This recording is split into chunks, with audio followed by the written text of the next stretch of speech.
Parquet requereu a manifestação oral em reforço ao parecer já exarado nos autos das contas anuais de Ubatuba de 2023, a despeito, claro, com a devida vênia, a defesa agora feita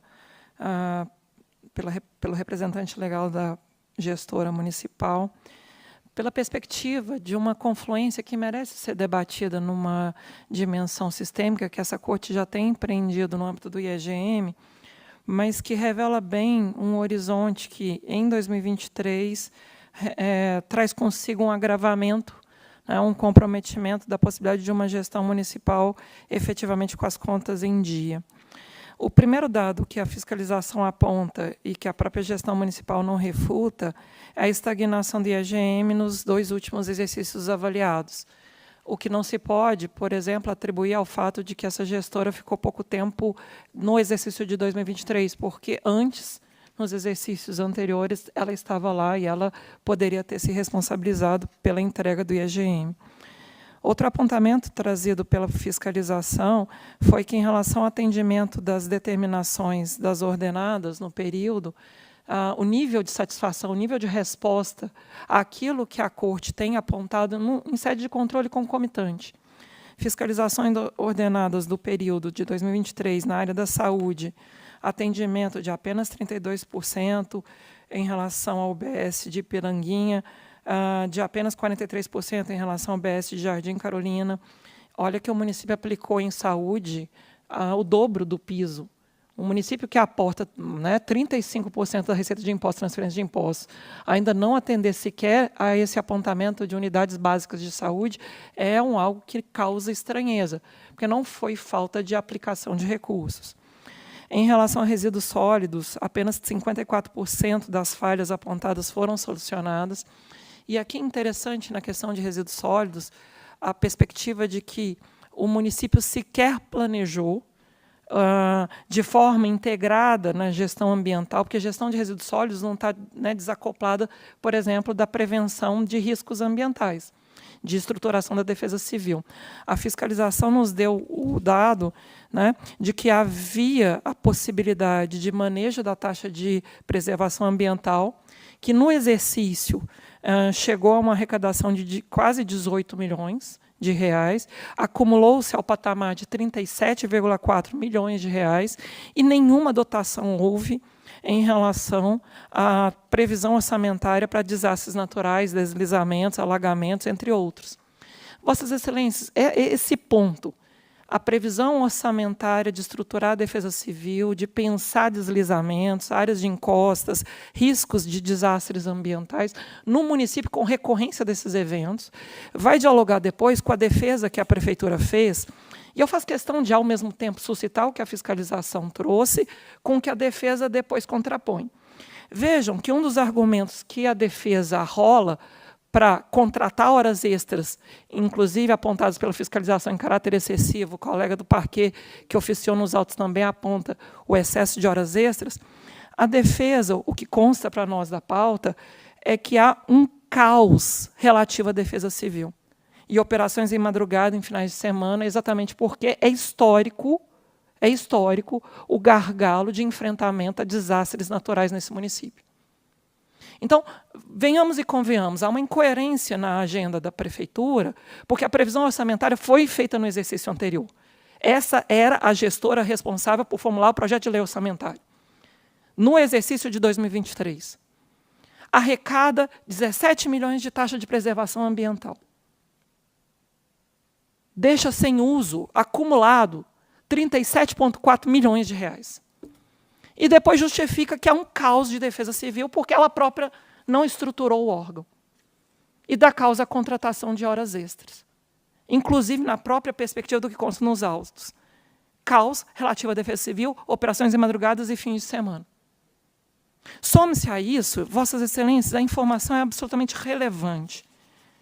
A fiscalização fez o controle, inclusive em sede de operações ordenadas, apontamentos na seara ambiental, que Vossas Excelências bem sabem, é papel desse tribunal pedagogicamente fazer esse controle concomitante, fazer esse apontamento da efetividade da gestão municipal. E vejam, há o dado de que o município de Ubatuba, rico como é, que deixa um superávit financeiro nesse volume como deixa, some-se a isso da causa prescrição de arrecadação de impostos em 23 milhões de reais.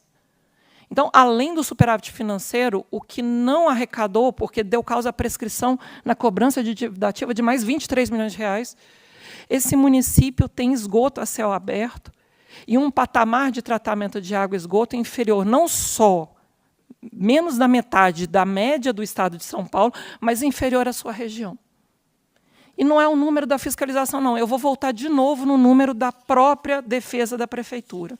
Ou seja, a própria prefeitura reconhece que o patamar atual de acesso ao serviço de esgotamento sanitário em Ubatuba, no exercício financeiro de 2023, foi de 41,74%. A média do estado de São Paulo, 89,75%. E a média regional, 42,82%. Não é bonito o município entesourar recursos a título de superávit financeiro, abrir mão de arrecadar a receita de impostos, até porque os royalties de petróleo oscilam, o barril do petróleo está caindo.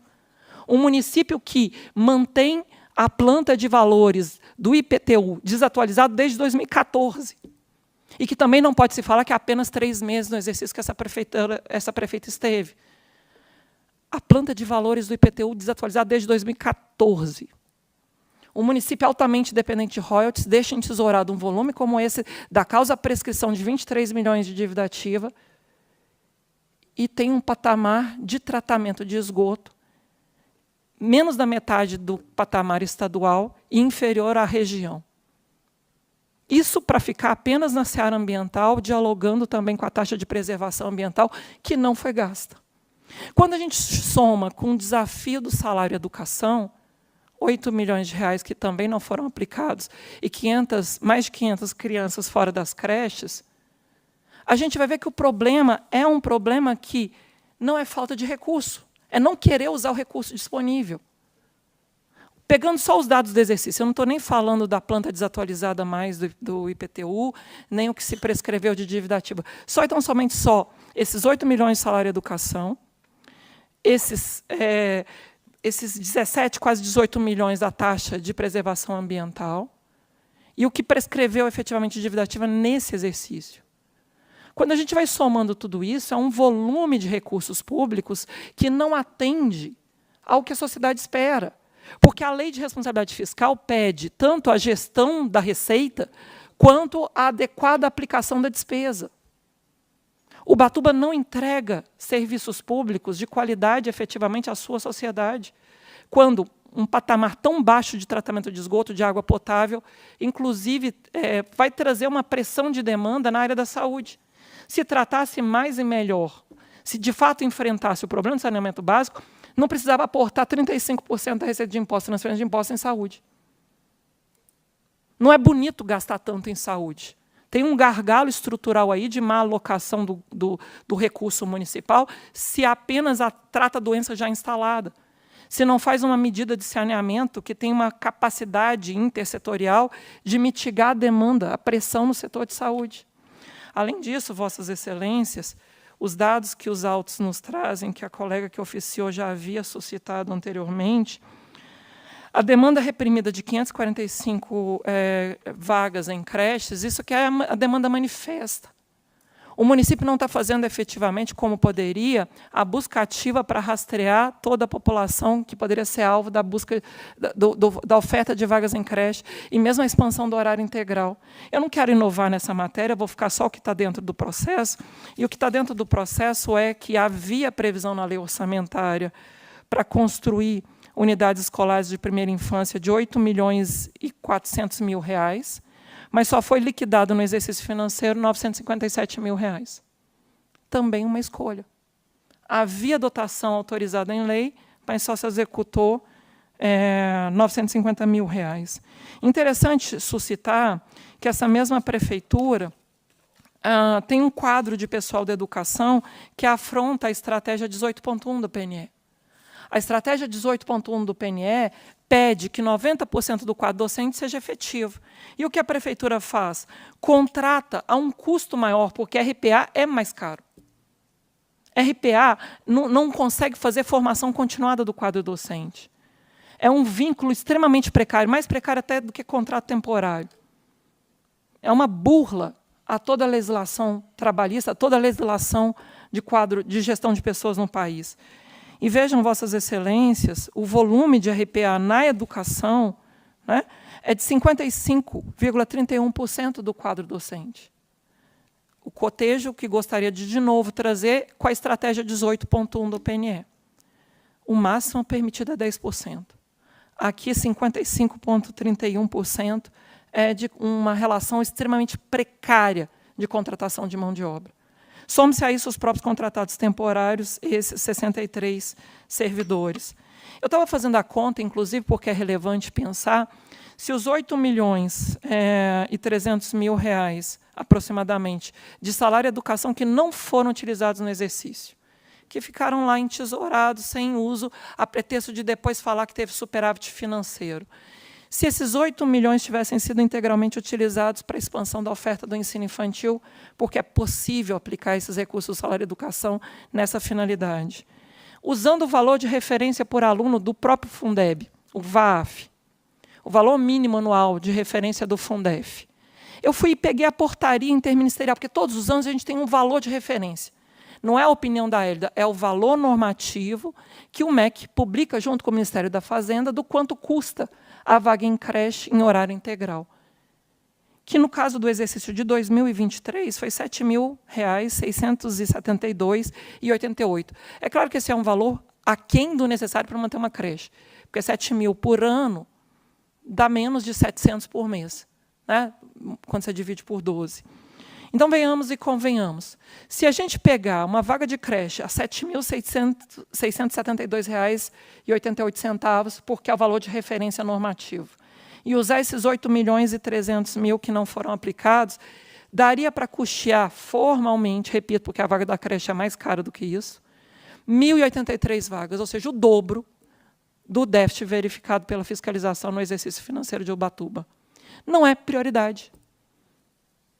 Há recurso, inclusive da taxa de preservação ambiental, há recurso que poderia ser, inclusive, melhor alocado em relação à execução da dívida ativa, atualização da planta de valores do IPTU, mas não é prioridade enfrentar a questão do saneamento básico, enfrentar a estruturação da defesa civil e a oferta do ensino infantil, sobretudo em creches, para essas crianças. A fiscalização nos autos apontou, este tribunal tem apontado com muita consistência, é um trabalho muito bem feito que esse tribunal tem recuperado e feito o contraste da receita que estava disponível e não foi gasta, com a inconsistência do serviço público prestado. Vossas Excelências têm, ao longo de vários precedentes, feito essa análise de efetividade, uma discussão belíssima, inclusive, de priorização da primeira infância. E, nesse exercício financeiro, quando ouço a defesa, feita aqui oralmente, pelo representante legal da gestora, mas, ao mesmo tempo, o que consta dos autos, o que o parquê já havia suscitado, o próprio reconhecimento de contratação de mão de obra, que prejudicou, né? Vejam, pagar hora extra porque eu não tenho uma estruturação de defesa civil no município, reconhecer que é um caos. A própria defesa da prefeitura diz que não usou o dinheiro do salário educação porque não tinha um quadro de pessoal treinado para aplicar o recurso da educação. Ora, se eu só estou mantendo um quadro na área da educação, se não majoritariamente, mas um bom volume dele, com RPA, com contratados temporários, não vai ter quem saiba aplicar o salário educação. Existe uma relação de causa e efeito nessa precariedade de gestão. Um município que alega em sua defesa que não tem quadro de pessoal para aplicar o salário educação, porque o quadro de pessoal não conhece a legislação e, ao mesmo tempo, tem esse nível de RPA, esse nível de contratados temporários, ele próprio entrega na sua defesa as suas opções de má gestão. Não é acaso. Existe uma correlação sistêmica. A precariedade dos serviços públicos decorre, inclusive, da não alocação tempestiva dos recursos. Havia recursos. Não é um município pobre. Não é um município que não tem a capacidade de fazer uma boa gestão de pessoas com carreiras, com servidores treinados, com formação continuada na área da educação. De novo, repito, na área da saúde, aportar 35% e, ao mesmo tempo, ter um nível de saneamento básico tão insuficiente. Uma coisa está conectada com a outra, de forma transversal e intersetorial. Deixar sem gastar a taxa de preservação ambiental a ponto de acumular 37 milhões de reais. Da causa prescrição de dívida ativa de impostos, um município que não pode ser historicamente tão dependente apenas e tão somente da receita dos royalties. Para finalizar, o parquet já havia manifestado pela emissão de parecer desfavorável com os dados que a fiscalização nos trouxe. Apenas reiteramos aqui o pleito pela emissão de parecer desfavorável, dado o somatório da avaliação da receita, dos resultados da despesa e dessa estrutura precária de gestão de pessoas.